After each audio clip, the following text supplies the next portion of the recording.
तर आता मे आलेला आहे. आपण बघूया की मे महिन्याचं रीडिंग तुमच्यासाठी काय आहे. ओके, हा तुमच्यासाठी कसा असणार आहे, तुमच्यासाठी गायडन्स काय आहे, तुम्ही कोणत्या कोणत्या गोष्टीची खबरदारी घ्यायला पाहिजे, हे सगळं आपण बघणार आहोत. त्या युनिवर्सला, त्या ब्रह्मांडाला थँक्यू बोला आणि बघूया की मे महिन्याचं रीडिंग तुमच्यासाठी काय आहे. तर say thank you to the universe आणि बघूया की what is the guidance for you.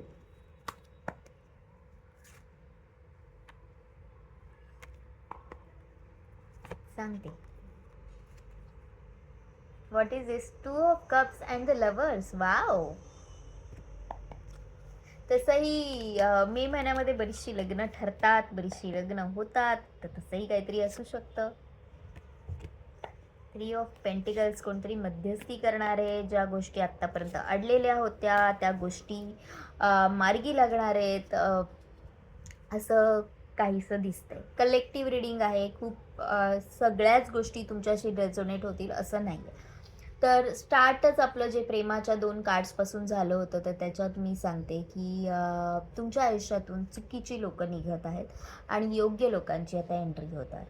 कारण तुम्ही स्वतःला स्वीकारलेलं आहे. तुम्हाला समजलेलं आहे की मला माझ्यासारखा किंवा मला जो समजून घेईल, ज्याचे हॅबिट्स साधारण माझ्यासारखे असतील, अशीच व्यक्ती मला सांभाळू शकते. आणि जेव्हा तुम्ही हे एक्सेप्ट केलं, ते म्हणतात ना, मृगजळाच्या मागे धावणं किंवा पळत्याच्या मागे धावणं वगैरे, हे जेव्हा तुम्ही बंद केलेलं आहे, तेव्हा तुमच्या आयुष्यामध्ये हे ब्लेसिंग येत आहे. आणि रियालिटी हीच आहे लाईफची, की आपण सगळ्यांना खुश करू शकत नाही आणि त्यांना खुश करायच्या नादात जर तुम्ही स्वतःला गमवत असाल, तर त्यापेक्षा मोठा मूर्खपणा काहीच असू शकत नाही. Okay, always choose yourself. Okay, समोरच्याने सुद्धा तुमच्यासाठी स्वतःला बदललं पाहिजे. जेव्हा तुम्ही त्याच्यासाठी काही करता, तेव्हा त्या व्यक्तीने सुद्धा स्वतःला, एक मिनिट रुको. ओके. तेव्हा त्या व्यक्तीने सुद्धा स्वतःला चेंज केलं पाहिजे तुमच्यासाठी आणि तेच नातं हे खरं असतं. नाहीतर वन वे ट्रॅफिक होऊन जाते, की तुम्ही करताय, करताय, करताय आणि एका पॉइंटला तुम्ही लिटरली स्वतःला कुंपण घालून घेता. ओके. तर खूप साऱ्या लोकांच्या बाबतीत हे कुंपण तुम्ही जे स्वतःवर घालून घेतलेलं होतं, अपेक्षांचं, लोक काय म्हणतील ह्याचं, किंवा माझं प्रेम आहे किंवा हा माझा आहे म्हणून मी ॲडजस्ट करणार, हे जी सगळी कुंपणं होती, ती कुठेतरी तुम्ही आता जुगारायला सुरुवात केलेली आहे. मे महिन्यामध्ये तुम्ही तुमच्या फ्रेंड्स बरोबर आउटिंग कराल. मला आंबा आठवला.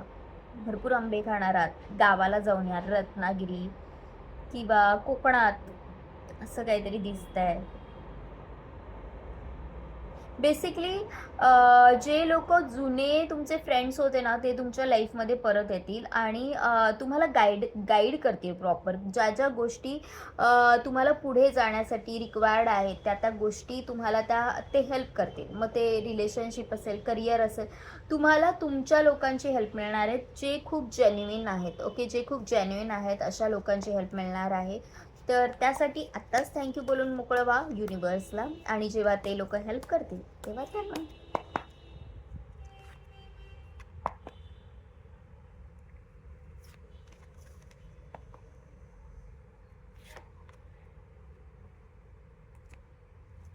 कुठेतरी ना मनाला एक थकवा आला होता. ओके, मनाला थकवा आला होता कारण तुम्ही स्वतःची कंपॅरिझन लोकांशी करत होतात.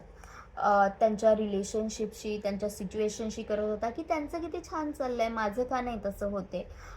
तुमचंही छान होऊ शकतं, पण तेव्हा जेव्हा तुम्ही जे जेन्युइन लोक आहेत, जे तुमच्यासाठी काही ना काहीतरी करू इच्छितात, त्यांना तुम्ही तुमच्या गणतीत घ्याल. जेव्हा तुम्ही त्यांना एक अपॉर्च्युनिटी द्याल किंवा जेव्हा तुम्ही त्यांच्यासाठी ग्रेटफुल राहाल, की हे लोक आज माझ्या लाईफमध्ये नसते तर कदाचित एवढ्या मोठ्या दुःखातून मी उभा राहू शकलो नसतो. काही वेळा काय होतं ना, आपण समोरच्याच्या प्रेमाला आपण खूप ग्रँटेड घेतो आणि आपण असं समजायला लागतो, की त्याने हे माझ्यासाठी करणं हे त्यांचं कर्तव्य होतं. बेसिकली हे त्यांचं कर्तव्य नव्हतं, पण तरीही त्यांनी केलं कारण त्यांचं तुमच्यावर कुठेतरी प्रेम होतं. जेव्हा कोणी तुमच्यासाठी काहीतरी करतं, तेव्हा तुम्ही जेव्हा ग्रेटफुल राहता ना, तेव्हा गोष्टी खूप सहज सोप्या होत जातात. नाहीतर एकटेपणा आहेच. ओके. तर मी मध्ये कुठेतरी मला एक आंतरिक शांती मिळताना दिसतीये.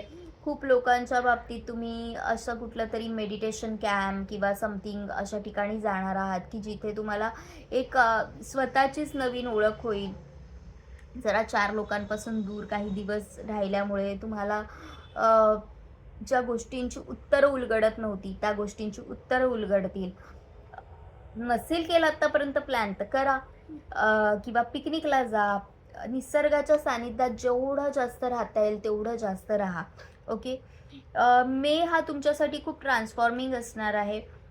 तुम्हाला आत्ता येत्या काळामध्ये खूप जास्त बटरफ्लाईज वगैरे दिसत असतील.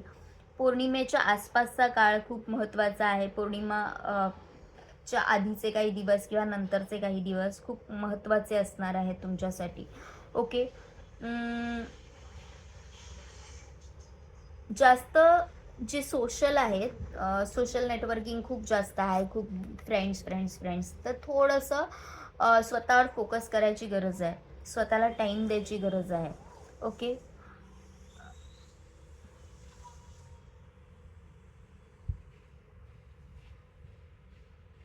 देवाने आत्ता कुठेतरी तुम्हाला चूज केलेलं आहे.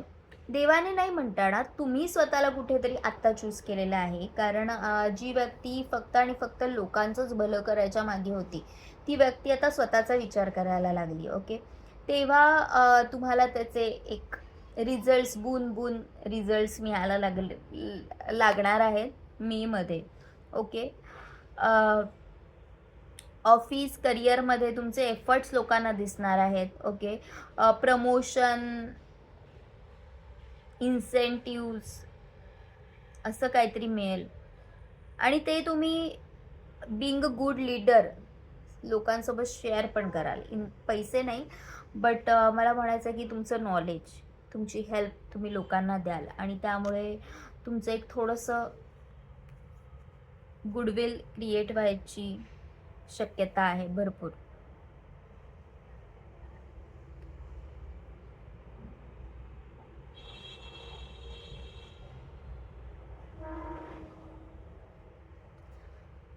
तुम्हाला ना कुठल्याही प्रकारची एक हेल्प मिळेल. ओके. कुठल्याही प्रकारे एक हेल्प युनिवर्स देणार आहे. ओके. तर कुठल्या गोष्टीला उगाच नाही म्हणू नका, की मला कंटाळा आलाय मी नाही करणार किंवा मला राग आलाय म्हणून मी नाही करणार. तुम्हाला हेल्प कुठूनही कशी मिळेल. म्हणजे फॉर एक्झाम्पल तुम्हाला एखादा बिझनेस डील करायचं आणि ते होत नाहीये. पण त्याच वेळी तुमच्या फ्रेंडने तुम्हाला, मित्राने तुम्हाला विचारलं, की "येतोस का? चल कॉफी प्यायला जाऊया." आणि कदाचित त्या कॉफीला जाल आणि तिथे तुमची बिझनेस डील होईल. तिथे तुम्हाला नवीन क्लायंट मिळेल. So blessings can come from any side. Okay. From anyone. कोणाकडूनही ब्लेसिंग तुमच्या लाईफमध्ये येऊ शकतं. तर रिसेप्टिव्ह राहा, ओपन राहा to receive all those blessings. हे करणं खूप गरजेचं आहे. आणि त्याच्यानंतर मी एक फायनल कार्ड काढणार होती आणि हे कार्ड आलेलं आहे. ओके. विश फुलफिलमेंटचं कार्ड आहे. जेव्हा तुम्ही ह्या सगळ्या गोष्टींची काळजी घ्याल, तेव्हा विश फुलफिलमेंटचं कार्ड आलेलं आहे, की जे तुम्ही डिझर्व करता, जे आत्तापर्यंत तुम्ही विश करत होता, जी तुमची डिझायर होती, ते सगळं तुम्हाला मिळणार आहे. ओके. युनिवर्सने, त्या ब्रह्मांडाने तुमची दखल घेतलेली आहे. तुम्हीही स्वतःची दखल घ्या. ज्या चुका पास्टमध्ये केलेल्या आहेत, त्या सुधारायच्या आहेत. त्या फक्त सुधारण्यासाठी तुम्हाला पास्टमध्ये बघायचं आहे. पण मी यार असं का केलं आणि असं नाही करायला पाहिजे होतं अँड ऑल दोज थिंग आता मागे टाका. ठीक आहे, मी चूक केली, ॲक्सेप्ट करा. गिल्टमध्ये राहू नका. त्या चुका ॲक्सेप्ट करा आणि पुढे निघा. ॲज अ लेसन, त्याला ॲज अ लेसन बघा आणि पुढे निघा. तर हे होतं मे महिन्याचं रीडिंग, जो की तुमच्यासाठी खूप छान असणार आहे. कारण स्वतःला भेटण्याशिवाय छान गोष्ट ह्या जगात काही नाही आहे. ओके. आपण आत्तापर्यंत फक्त आणि फक्त लोकांवर प्रेम करतो की हा माझ्या आयुष्यात असेल तर मी सुखी राहील, ही माझ्या आयुष्यात असेल तर मी सुखी राहील, हा जॉब असेल, इथे फिरायला गेलो तर मी सुखी राहील. पण कधीतरी मी माझा आहे म्हणून मी सुखी राहील किंवा सुखी राहू शकतो हे आपण कधी बघतच नाही. आणि ते मेमध्ये होणार आहे. तर त्या युनिवर्सला, त्या ब्रह्मांडाला थँक्यू बोला आणि बोला की मी माझ्या लाईफमध्ये येणारे सगळे ब्लेसिंग्स घेण्यासाठी तयार आहे. आणि थँक्यू. जर पर्सनल रीडिंग करायचं असेल तर डिस्क्रिप्शन बॉक्समध्ये किंवा बायोमध्ये सुद्धा माझा नंबर दिलेला आहे.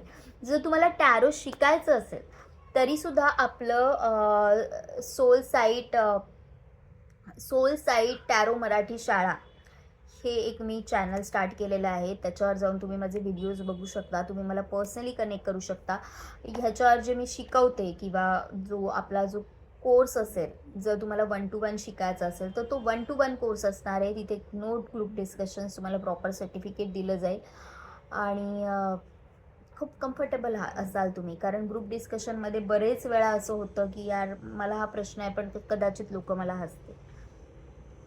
सो तुम्हाला घाबरायची इथे काहीच गरज नाही आहे आणि तुम्हाला थ्रू आउट सपोर्ट मिळेल. तर say thank you to the universe आणि तुम्हाला सुद्धा thank you. Bye, take care, love you all, bye.